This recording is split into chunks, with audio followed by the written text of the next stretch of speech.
get right into it. We're gonna start with tomato slicer first. This is the tomato slicer.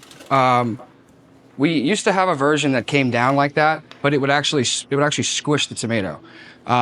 This push-through style, actually, it's actually kind of cool. If you get it just right, it'll actually stack the tomatoes as it comes out. Have you ever seen it go like that?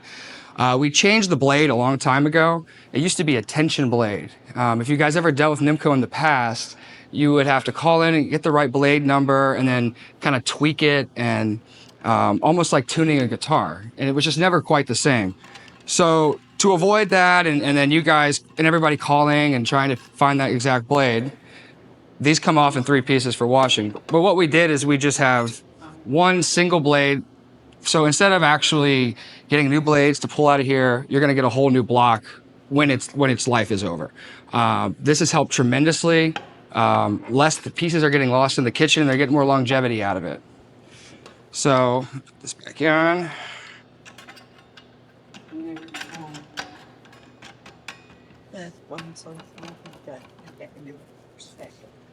So we actually also have one that has a Roma slot right here that'll actually fit like a regular vine tomato and the Roma. I know a lot of kitchens either use both or for like purchasing reasons. Sometimes you're gonna go vine tomato, sometimes you're gonna go Roma. In this case, I'll show you a whole one. It's been cored, which I suggest doing every single time.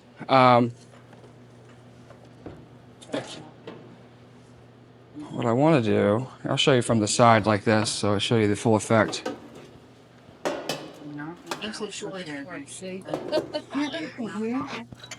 And basically, in one motion, you always want to put the tomato flat down, and you don't want to slam it against, it's going to get that thing. So it's going to get smushed. So the whole point of this is actually just to use the blades and let the blades do the work.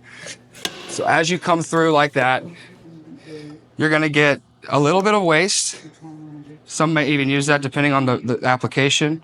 You're gonna get very little waste, and you get a very, very, very consistent, even. And what can happen is whoever's prepping that day can just kind of get into a groove, and they're going over and over and over again. The biggest thing that I like about these products, I'm a former chef. I was food costs, cut corners, not cut corners, but cut costs as much as you can to save and help the business. Seeing this little waste is great. If I would walk past a prep cook and, they have a whole pile of tomatoes, that's orders and orders, that's dollars out the window. So I really, really like the Nemco line because they really focus on, a little bit of waste. Another application is, you can have these items. You can cut them in different sizes and shapes, whatever the application may be.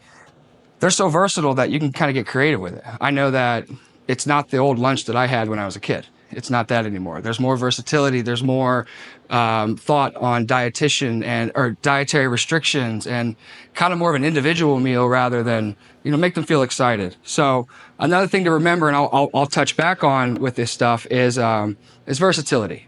Just because it's called the lettuce cutter doesn't mean it just cuts lettuce. It can do other things too. So to see what it looks like on the half, just whatever application you want to get. If you're cutting these in half and doing it like this, you're actually going to get a smaller tomato. Might be better fitting, but it's going to go longer. It's going to go further when you cut it in half as well. Really, really excited about the tomato slicer. Like I said, we have the Roma version that is actually, it's available and it's going to be showcased at the NAFM show. And I'll go over all that stuff briefly towards the end. We're going to focus on this. But this tomato slicer is used by probably 48 out of the 50 chains, well-known chains here in America. It's been the standard for years, kind of a loyal go-to. This and the chopper is kind of one of the things that kind of made us, put us on the map. Really, really beautiful products that come from that. Does anybody have any questions about this? Oh, I do want to mention one more thing before. Does anybody have any questions about the tomato slicer at all? Pretty straightforward, kind of awesome, really, really pretty. It's like sushi almost. One thing I wanted to mention is that you saw me kind of like trying to find an angle. When they arrive in the box, people throw this away. Don't ever forget this. This is a little bracket, so you can move it around your prep kitchen wherever you'd like. It simply screws into the bottom of this, so it has a catch. So when you're using the unit, it's not sliding. So what a lot of people like to do is they set up what I like to do is if you're doing bulk prep, a 22 quart, tomatoes might get smushed in there, but say you put a nice big Cambro into there, you just start going and you're kind of in the zone. The prep time, less people on knives, prep time is really, really cut down. This is a little safety feature. People call all the time and they're like, it's sliding around. What can you do about it? Like, look in the box, it's there. So it does not come attached. Just please remember, if you ever picking up a tomato slicer, it does have a adjustable table latch, so it doesn't have to be screwed into one place. If somebody needs to prep something here today, they can find a new station.